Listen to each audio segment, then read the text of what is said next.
Il nous faut, et c'est sans doute le moins aisé, conduire chacun à la perspective de se déterminer par avance, apprivoiser un peu de cette part impensable, engager une appropriation de la culture palliative auprès de nos soignants, des travailleurs sociaux et de chacun d'entre nous. Cela, c'est un travail de la société, souterrain, philosophique, médical, que l'État peut seulement accompagner. Sur le reste, c'est-à-dire la garantie d'un accès effectif et universel aux soins d'accompagnement à la fin de vie, l'État a une obligation de résultat. Aussi, je veux que nous avancions avec détermination et pour cela, il nous faut bâtir dans la durée. C'est pourquoi je veux que nous élaborions un plan décennal national pour la prise en charge de la douleur et pour les soins palliatifs, avec les investissements qui s'imposent.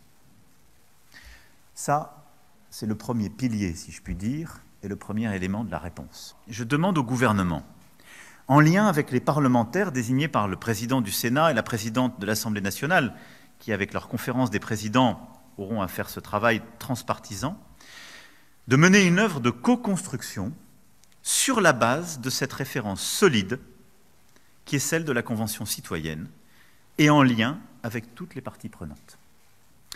Je souhaite que ce travail permette de bâtir un projet de loi d'ici à la fin de l'été 2023.